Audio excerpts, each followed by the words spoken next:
I hope you're sitting down because this message is going to rock your world.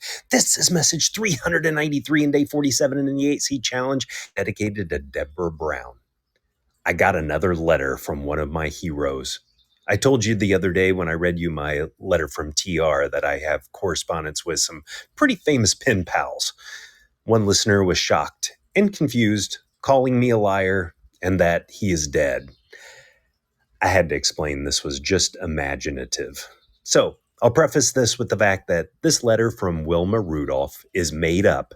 She died in 1994, but she's my inspiration for a mindset of becoming more than I think is possible. She contracted a disease that crippled her at the age of 4, and doctors gave her no hope of ever getting better. Her mother, however, told her she would, and she decided to become more than she thought was possible, even going against what the experts were telling her. She believed her mom even more than what she thought was possible for herself. Do you know what happened? Well, I'll let her tell you. Imagine getting a personal letter from Wilma, encouraging you to become more than you think, just like she did. I'll read her letter to you. I am a testament to the power of belief, not just any belief, but belief that transcends our immediate circumstances, our perceived limitations, and the naysayers who might doubt our potential. My life is a story of believing more for myself than I thought I could become.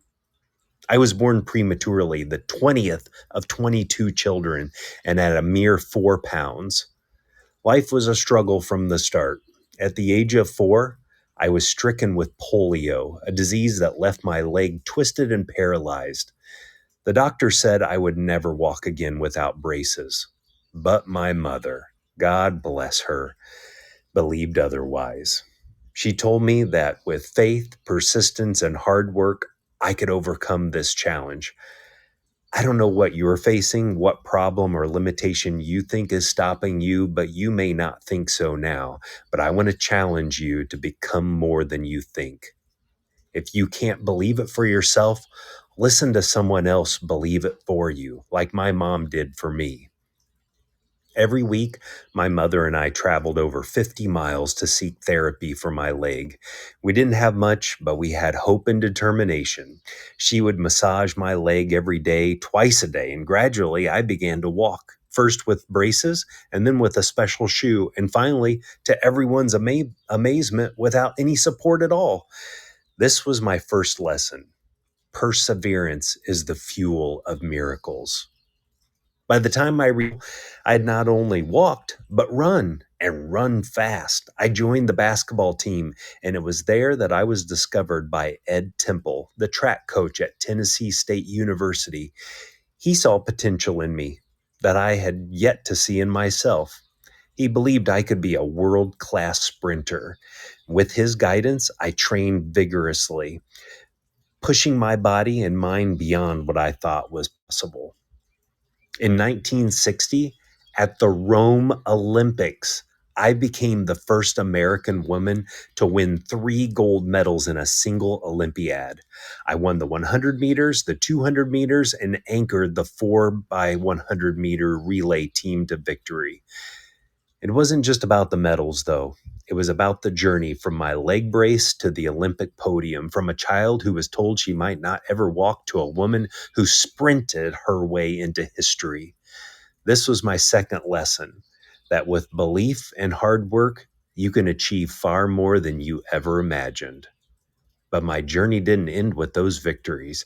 I returned home to Clarksville, Tennessee at a time in America when there were deep racial divisions, and insisted that my homecoming parade and banquet be open to all races, challenging the segregation that still gripped the South. You have to use your victories to inspire and uplift others. This was my third lesson. A miracle can't stop with you, but gives you the power to break barriers for others as well. Your path might be fraught with obstacles. Your dreams might seem out of reach, but remember my story. Remember that little girl who once needed braces to walk, became the fastest woman in the world. I'm not special. If I didn't believe what my mom thought was possible, I wouldn't be telling you my story now. I'm telling you to become more than you think. More than you think is possible is possible. A miracle can happen for you. You can achieve more than you imagine. When you do, pass your miracle on to others.